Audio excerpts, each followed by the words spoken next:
All right, let's dig right into this. Now, by the way, I got to say from the beginning, if you hear some noise in the background that sounds like rain, that's because it's raining. And my cabin here has a tin roof, so every time it rains, you pick up the sound. And I'm not one of those guys that tries to have a perfect video. I just like to be real.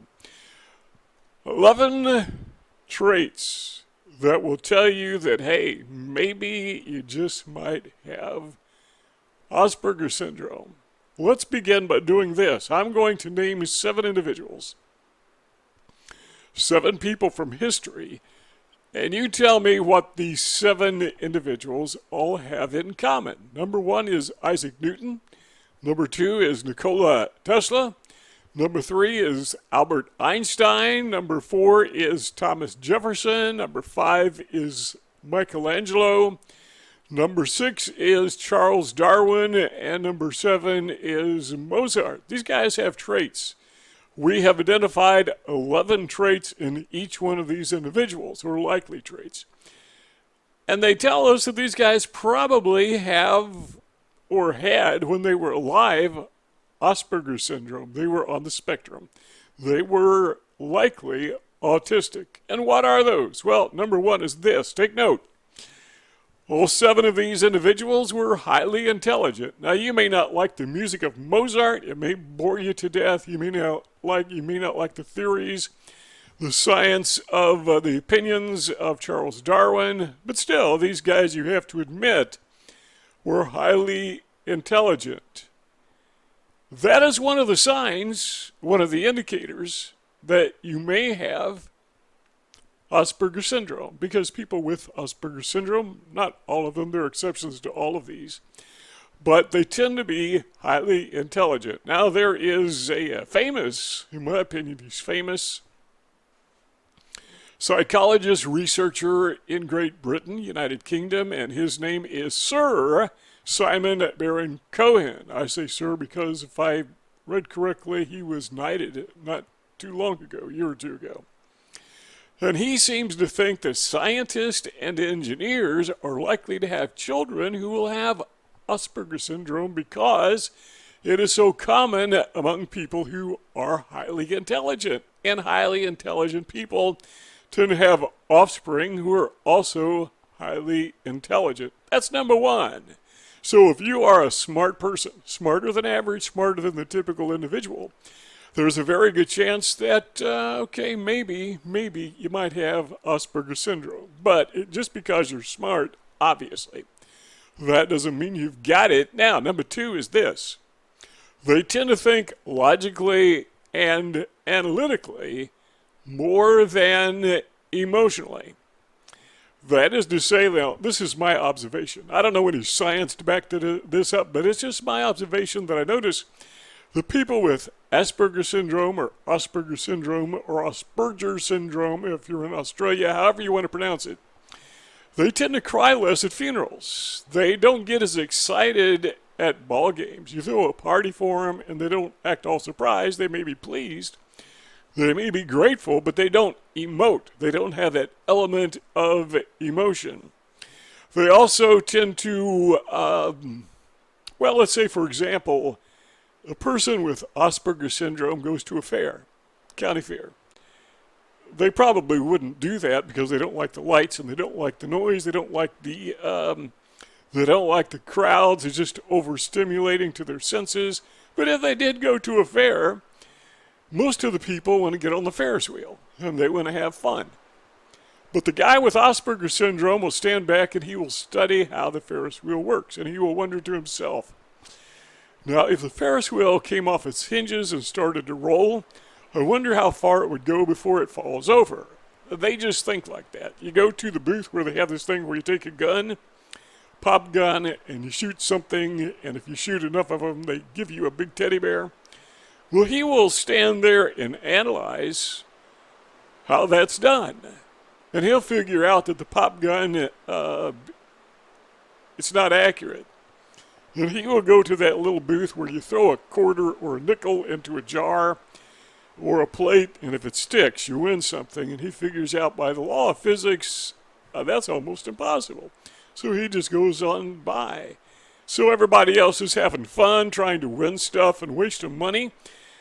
And the guy with Asperger syndrome, he has fun analyzing people. But once again, chances are they're not going to do this. Now, people with Asperger syndrome, if they watch television or if they go to a movie, they analyze it. They're wondering about the lighting. They're wondering how that shot was made. They're wondering about the script. Who wrote this thing and why did the actor say it that way? Now, this is the person with Asperger's thinking, but he would think, is this bad writing or is this bad acting? Or is this good writing or is this good acting or is it a combination? Now, my wife likes to watch NCIS, the old reruns of that. It bores me to death because I have Asperger syndrome, but I like to watch the technicality part of it, the technical parts of it. For example, I've noticed this. If you watch NCIS, they change the camera angle every few seconds. I mean, like every 4 or 5 seconds, 6 seconds maybe. And what you do the next time you watch NCIS, and we're going to play a clip here in just a moment to illustrate this. Every time they change the camera angle, start counting. You ready?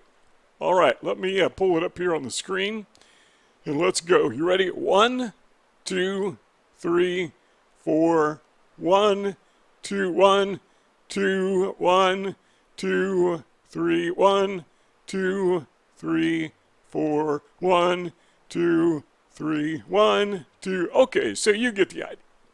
So every 3 or 4 seconds, they change the camera angle. Who notices that?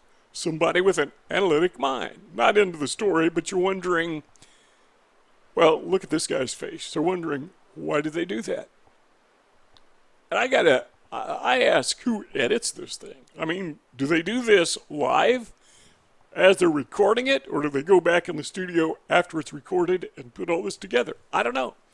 But man, you edit 40, 45 minutes of video and you change the camera angle every 3, 4, 5 seconds. That's a lot of editing. But most people, they're into the story. I don't get into the story. Well, maybe sometimes, but I just don't get into the story of these things. All right. Now, let's finish up here. That's 2 of 11, so we're going to go very quickly over these next 9 points. Number 3, people with Asperger syndrome tend to be very creative. We see that in Michelangelo. We see that in Mozart. Not all of them, but they tend to be creative. Number 4 is they are socially awkward. All those people we named, Newton, Tesla, Einstein, Jefferson, Michelangelo, Darwin, and Mozart, they all had this common trait. They didn't like to be around people. They were loners. Sometimes they were mischaracterized as being arrogant or aloof. Number 6, poor verbal communicators. Now, they could write, some of them. They could express themselves in writing, but when it came to social interactions, verbal skills, out the window. Number 7, all were likely, as we already said, all were likely to have had Asperger's syndrome. And we don't know it for certain, but it certainly looks like it. Number 8, if these 7 individuals rather, were alive today, all of them would be watching this video, and they would click the like button, and they would subscribe to this channel. Number 9, unconventional thinking. That is to say, they were problem solvers. They would analyze things, they would identify the problem, and the objective was not to identify the problem. The objective was to make it work properly. Typical people don't do that. Typical people will look for a problem so they can be the problem solvers.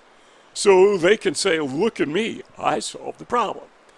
That's not what people with Asperger syndrome do. They're not solving the problem so somebody will pat them on the back and say, geez, you're a genius because you figured out the problem. Rather, they just want to solve the problem. They don't care if they get credit or not, usually. Of course, everybody likes to have credit when they do something right, and they don't like credit when they do something wrong. So they don't mind if a problem is solved. That is to say, the typical person, they don't mind if the problem is solved, but they want to get credit for it. So there's a totally different channels of thinking. That is number 9. Okay, number 10, people with Asperger syndrome, and these 7 individuals are highly focused, almost to the point of being obsessive. That is one of my problems. Not that I am